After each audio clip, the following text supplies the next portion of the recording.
Hello and welcome back to my channel, Book Bestie. If I'm a new face to you, my name is Lauren, and today we are diving into Sabaa Tahir's first book in her new duology, Heir. If you loved An Ember in the Ashes, you will be excited to hear that this book is set in the same world, just about 20 years after the events in An Ember in the Ashes takes place. But don't worry, if you haven't read An Ember in the Ashes, Heir stands strong on its own, but I do highly suggest reading An Ember in the Ashes first so you know more about the world and some of the characters that appear in Heir. And I have to give a quick spoiler alert because there's a plot twist at about 50% through the book that I really can't skirt around to give a full review of this book. So if you haven't read Heir and you want to, spoiler free, go ahead, pause this video, read the book, and come back when you are finished.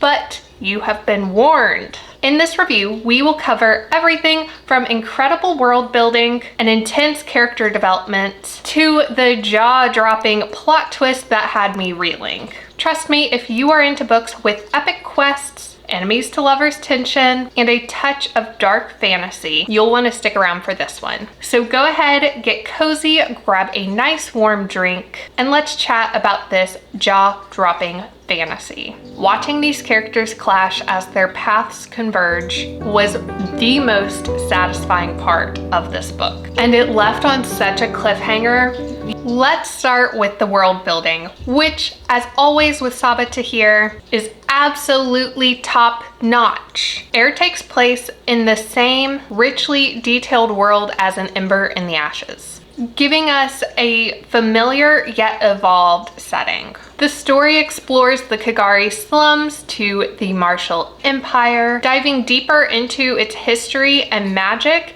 and what happened after An Ember in the Ashes ended. I was especially drawn to how this world felt very lived in and scarred yet healed by the events that took place in the previous series. And this added a layer of depth to the world, which I really appreciated. And magical elements are central to this story. Saoirse is a tracker who relies on magic to do her somewhat illegal or under the table job. But since she's been exiled from her people, from her country, she has to keep these abilities under the wrap to survive. Az's magic, on the other hand, feels more mythical and enchanting. Her chapters had this immersive, dreamlike experience to them that made it really hard for me to put the book down. But there was something off about her magic. Quill, though, I don't know if he just didn't have magic or if he didn't really lean on his magic too much, but this makes it seem as if he is more grounded. But this creates a nice contrast between him and Az and Saoirse, because it makes him feel almost more relatable, more human in a way. Now, characters, we started touching on these, but let's really get into them. Because Heir, absolutely, the characters carry the whole story. Az's character arc is something to behold, and parts of it were horrible, honestly. Az starts out as an orphan, driven by a desire to save her people. But as her story unfolds, she makes some incredibly dark choices, doing terrible things in the name of a noble cause. And it's heartbreaking to watch how her good intentions get twisted, especially after her magic, a gift from who she thinks to be Mother Div, her goddess, get corrupted by this evil force. Az's journey is packed with twists and turns, and you will find yourself questioning her decisions while also rooting for her at the same time. Saoirse also had a fascinating character development arc. At first, it seems as if she is a down on her luck bounty hunter trying to make some cash by catching a murderer. But as the story progresses, Saoirse learns that this quest is so much bigger than she initially thought. It seems as if her entire world is at stake. And when she falls for Quill, that raises the stakes for Saoirse even more. She doesn't just want to survive anymore and move somewhere far away. She wants to have a life with Quill to some degree. And speaking of Quill, he starts off as a reluctant crown prince who has no desire to rule. He's haunted by his father's legacy and fears that he's going to repeat the same mistakes and end the same way his father did. But by the end of the book, Quill grows into his role and realizes that being king isn't about wanting the power, but more about fulfilling his duty. Quill's journey to embrace his destiny felt genuine and satisfying, especially as he struggled with what it means to be a good leader. Okay, let's address the romance, because I know a lot of you love a good enemies to lovers trope. While Heir didn't need romance to be a great book, the relationship between Saoirse and Quill added a layer of emotional depth that their characters definitely needed. And overall, I think it worked really well. Their feelings for each other made the stakes of their quest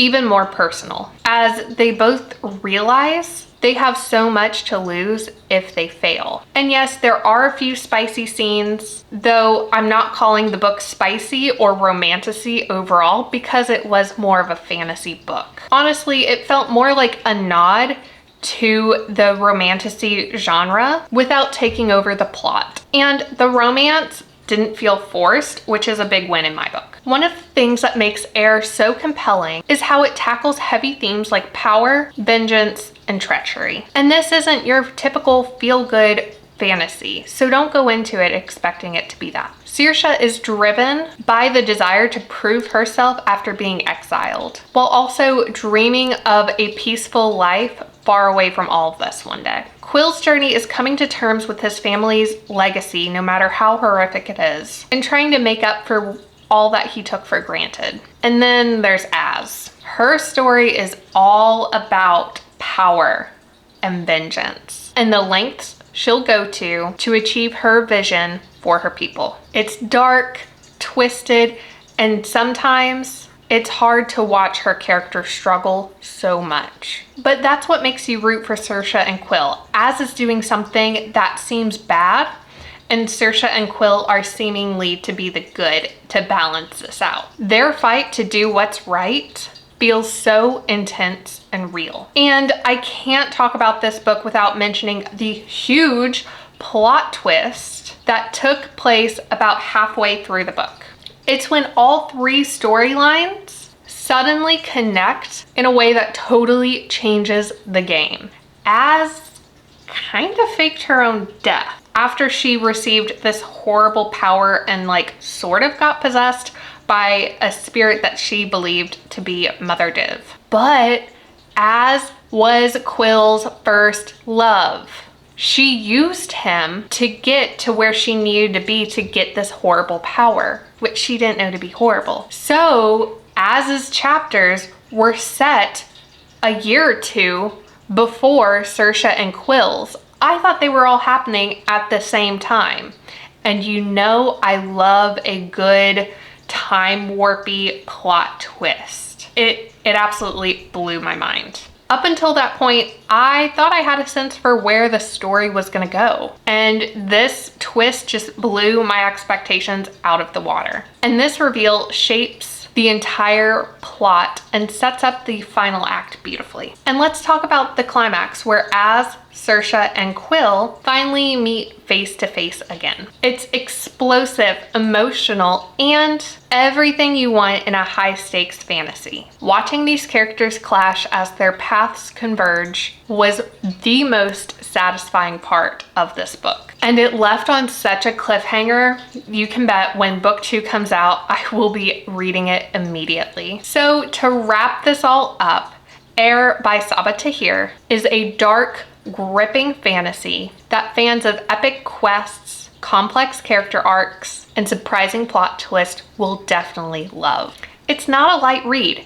It definitely delves into really dark territory, but it does so with a care and complexity that Sabaa Tahir is known for. If you enjoyed An Ember in the Ashes, or if you're just looking for a fantasy that'll keep you on the edge of your seat, definitely check out Heir. Thank you so much for watching this review of Heir by Sabaa Tahir. Thank you so much to the author and to Penguin Young Readers Group for allowing me to be an early reader of this book. There's a link in the description of this video if you would like to get your own copy of Heir or An Ember in the Ashes. Now I want to hear from you. Have you read Heir, or do you have it on your TBR list? And which character's journey did you enjoy the most or sounds the most interesting to you as Saoirse or Quill? Let me know your thoughts in the comments below. And if you enjoyed this video, consider giving it a thumbs up. And don't forget to subscribe to my channel and ring the bell so that you never miss out on one of my videos. I post a new bookish video every Friday for you to enjoy. Until next time, Book Bestie, happy reading.